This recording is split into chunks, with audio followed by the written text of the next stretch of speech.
औज़ुबिल्लाहि बिस्मिल्लाहिर्रहमानिर्रहीम। अज़ीज़ तुलबा और तालिबात, उम्मीद है आप सब बख़ैर व आफ़ियत होंगे। आज हम इससे पहले जो लेक्चर्स मैं दे चुकी हूँ वो आपने यकीनन सुने होंगे। थोड़ा-सा उस हवाले से मैं आपको गाइड कर दूँ कि आप लोगों को ग्रामर पोर्शन के जितने भी लेक्चर दिए गए हैं वो सब बहुत ज़्यादा अहम हैं। आप लोगों ने उन्हें गैर अहम समझकर या उनको इग्नोर नहीं करना, उन चीज़ों को तमाम को आपने याद करना है और लिखना भी है। आज हम जो चीज़ डिस्कस करने जा रहे हैं वो है जमात नहम में जो बोर्ड के पेपर होते हैं साल अव्वल में, उसमें नंबरों की तकसीम किस तरह से, और इसके साथ-साथ हम आपकी अप्रैल असेसमेंट और मई असेसमेंट आपको बताएँगे, जिसमें सेल्फ असेसमेंट है आपकी, आपने घर में उसको तैयार करना है। अच्छा, ये फेडरल बोर्ड में जो नंबरों की तकसीम है, इस हवाले से मैं पहले भी आप लोगों को बता चुकी हूँ। लास्ट ईयर जब मैंने डिस्कस किया था तो उस वक़्त पैटर्न में जो तब्दीलियाँ अब आई हैं वो उस वक़्त मौजूद नहीं थी। तो साल के शुरू में मैंने वो तब्दीलियाँ भी आपको बताई थी, लेकिन इस चीज़ को दोबारा से आपके ज़हन में लाने के लिए मैं इसको आपको समझा देती हूँ। अच्छा, सबसे पहले आप लोगों का हिस्सा अव्वल होता है जो कि 15 नंबर को होता है और मारूज़ी पोर्शन होता है। बहुत अहम है इसमें ग्रामर के हवाले से आपके हिस्सा नज़म, नसर और ग़ज़ल तीनों चीज़ों के हवाले से सवाल एमसीक्यूज़ आते हैं जो कि आपने हल करने होते हैं। ये जो ग्रामर पोर्शन जिस तरह से मैंने आप लोगों के असेसमेंट में सवालात बनाए हैं, इसी किस्म के सवालात, इससे मिलते-जुलते सवालात जो हैं वो उसमें अक्सर आते हैं जो कि बहुत अहम होते हैं। इसके साथ-साथ मारूज़ी पोर्शन जो आपका हिस्सा होता है, इसमें आप लोगों के जो शोरा या मुसन्निफ़ीन हैं जो आपके इस बाग के, उनकी तारीख़ वफ़ात और तारीख़ पैदाइश जो है ये आपको याद होनी चाहिए। जाए पैदाइश और जाए वफ़ात याद होनी चाहिए। इसके अलावा उनकी अहम तसानीफ़ के बारे में आपको पता होना चाहिए। ये चीज़ें बहुत ज़्यादा अहम हैं जो कि आप लोगों ने याद करनी है। इसके अलावा उनका अंदाज़े बयाँ किस किस्म का, असलूबे बयाँ क्या है, उस असलूबे बयाँ के बारे में आप लोगों को इल्म होना चाहिए, ठीक है?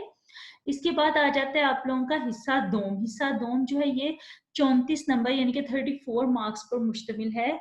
34 नंबरों पर मुश्तमिल है। इसमें जो अलिफ हिस्सा है वो हिस्सा नसर से है।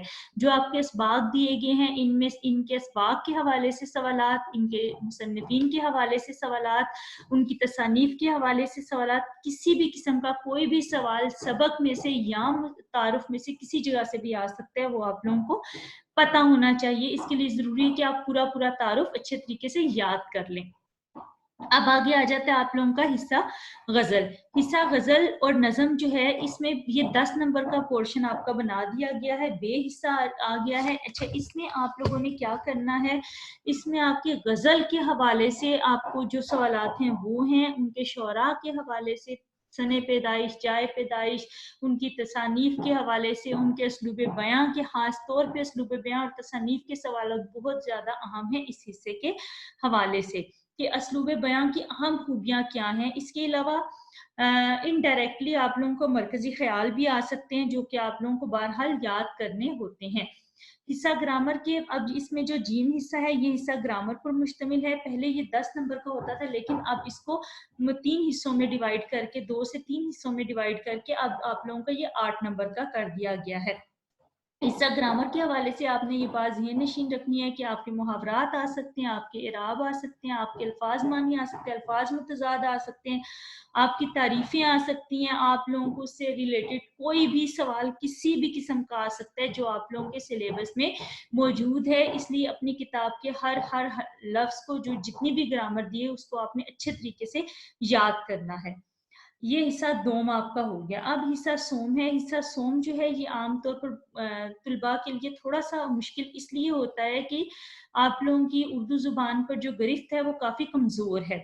आप लोगों ने अपनी इसको स्ट्रॉन्ग करने के लिए अपनी ग्रिप को ज़रूरी है कि आप रीडिंग करें और जो लेक्चर्स आपको दिए जाते हैं उनको गौर से सुनें। ऑटोमेटिकली वो तमाम चीज़ें आपके ज़हन में जमा होती जाएँगी और अल्फ़ाज़ का ज़ख़ीरा, एक वोकैब्युलरी जो है वो इसी तरह इंक्रीज़ होती है ना कि आप गौर से चीज़ों को सुनें और पढ़ें, ठीक है?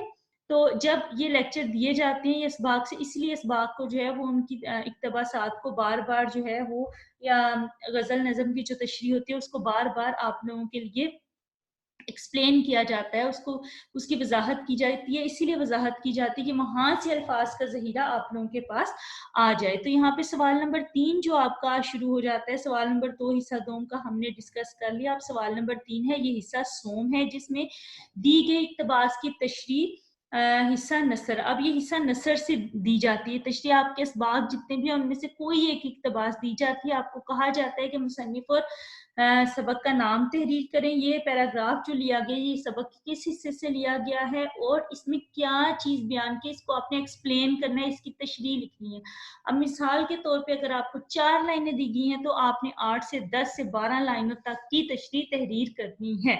تو یہ چیز آپ لوگوں کو تبھی آتی ہے جب آپ لوگ وہ جو وضاحت کی جاتی ہے اس کو ذرا غور سے سنتے ہیں، ٹھیک ہے۔ اچھا جی، سوال نمبر 4 جو ہے یہ حصہ نظم سے، اس میں نظم کے 2 اشعار دیے جاتے ہیں، ان کی تشریح آپ نے کرنی ہوتی ہے، 2 نمبر کے اشعار ہوتے ہیں۔ اب ضروری نہیں ہے کہ وہ 2 اشعار ایک ہی نظم سے دیے جائیں، ہو سکتا ہے کہ 3 علیحدہ علیحدہ نظموں کے اشعار دیے جائیں، اس میں 2 ویسے جو اب جو ہے اس میں آپ کو تھوڑا سا اس حوالے سے بھی کرنا ہے کہ کوئی چوائس پہ آپ لوگ چیز نہیں چھوڑ سکتے اس میں۔ سوال نمبر 5 جو ہے یہ حصہ غزل کے حوالے سے، حصہ غزل میں آپ لوگوں کو 3 علیحدہ علیحدہ اشعار دیے جائیں گے علیحدہ علیحدہ غزلوں سے، ان میں سے آپ نے کوئی سے 2 اشعار کی تشریح کرنی ہے اور جو 1 نمبر ہے وہ ان کے شعراء کے نام کا ہے جو آپ نے لکھنا ہے، آدھا نمبر ایک غزل کے حصے کے شاعر کا نام کا اور آدھا نمبر دوسری غزل کے حصے کے شاعر کے نام کا۔ اب سوال نمبر 6 جو ہے یہ آپ لوگوں کا خط نویسی پر مشتمل ہے، اس میں خط نویسی میں آپ لوگوں کو پہلے بھی بلکہ یہ سارا ہی میں ایکسپلین کر چکی، لیکن پھر میں آپ کو بتاتی چلوں کہ خط نویسی میں آپ لوگوں کا 1.5 نمبر جو ہوتا ہے 1.5 نمبر جو ہے اوپر اور نیچے والے پورشن کا ہوتا ہے، 0.75 اوپر والے پورشن کا ہے اور 1 نمبر جو ہے 1 مارک جو ہے وہ اوپر والے پورشن کا اور 0.50 جو ہے وہ نیچے والے پورشن کا ہے، اور 3.50 یعنی کہ 3.5 نمبر جو ہیں وہ آپ لوگوں کے متن کے ہیں، جو بات آپ لوگوں کو جس ٹاپک پہ آپ لوگوں کو وہ خط لکھنے کے لیے کہا گیا ہے۔ اس کے بعد آپ لوگوں کا آ جاتا ہے سوال نمبر 7۔ اچھا، سوال نمبر 7 میں آپ لوگوں نے یہ بات ذہن میں رکھنی ہے کہ پہلے مکالمہ ایک آتا تھا اور ایک روداد آتی تھی، تو اس میں چوائس ہو جاتی تھی کہ آپ نے ان دونوں میں سے کوئی ایک چیز تحریر کرنی ہے، لیکن اب ایسا نہیں ہے، اب آپ لوگوں کو کوئی ایک چیز آئے گی، ایک مکالمہ آئے گا یا ایک روداد آئے گی، آپ نے وہ لازمی طور پر تحریر کرنی ہے، ٹھیک ہے۔ تو اس میں کوئی چوائس نہیں، اس لیے اس حصہ سوم کے اوپر آپ کی گرفت پہلے سے زیادہ مضبوط ہونی چاہیے۔ مجھے امید ہے کہ آپ لوگوں کو یہ جو میں نے آپ لوگوں کے ساتھ ڈسکس کیا ہے فیڈرل بورڈ میں نمبروں کی تقسیم کی آپ کو سمجھ آ گئی ہوگی۔ آگے ہم چلتے ہیں اپریل اسیسمنٹ کے اوپر۔ اس میں سوال نمبر 1 جو ہے یہ آپ لوگوں کا ہے ایم سی کیوز کے اوپر، آپ نے ان میں سے جو ہم لوگ اپریل میں اور مئی میں سارا سلیبس پڑھ چکے ہیں، یہ اسیسمنٹس آپ لوگوں کی اسی کے اوپر ہیں۔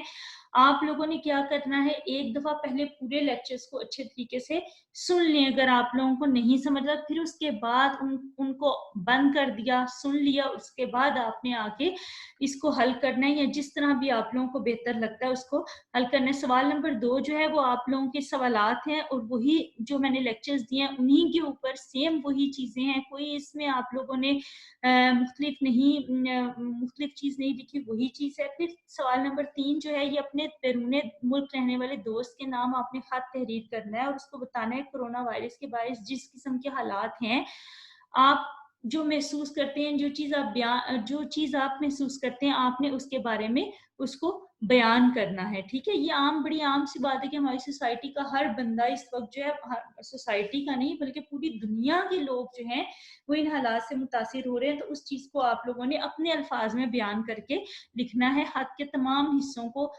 اسی طرح سے استعمال کرتے ہوئے۔ پھر آپ لوگوں کی مئی اسیسمنٹ یہ نیچے میں نے دی، 1 گھنٹہ ہے آپ لوگوں کے پاس یہ ایک اسیسمنٹ کے لیے، ٹھیک ہے۔ آپ لوگوں نے اسی ٹائم کے اندر اس کو مکمل کرنا ہے۔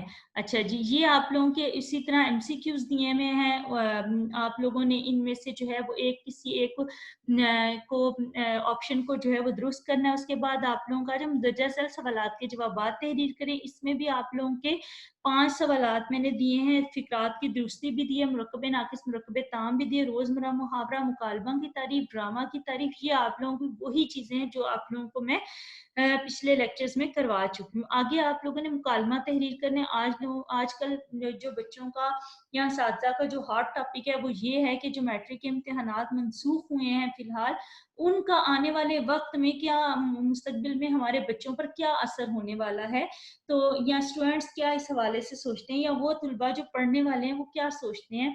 तो ये आप लोगों को मैंने एक मुकालमा तहरीर करने के लिए दिया है, 2 असातिज़ा के दरमियान मैट्रिक के इम्तिहानात के मनसूख होने पर आप लोगों ने ये मुकालमा तहरीर करना है। इस असेसमेंट के लिए भी आप लोगों के पास 1 घंटा है और इससे पिछली असेसमेंट जो अप्रैल असेसमेंट है, उसके लिए भी आप लोगों के पास 1 घंटा है। तो ये टोटल आप लोगों ने जो है ये 2 घंटे में यानी कि एक अलग-अलग सिटिंग्स में इन असेसमेंट्स को आप लोगों ने मुकम्मल करना है। मुझे उम्मीद है आपको पेपर पैटर्न भी समझ आ गया होगा और ये जो असेसमेंट्स के बारे में बताया ये चीज़ भी समझ आ गई होगी। बहुत शुक्रिया, उम्मीद है कि आप इसको हल करने की कोशिश करेंगे।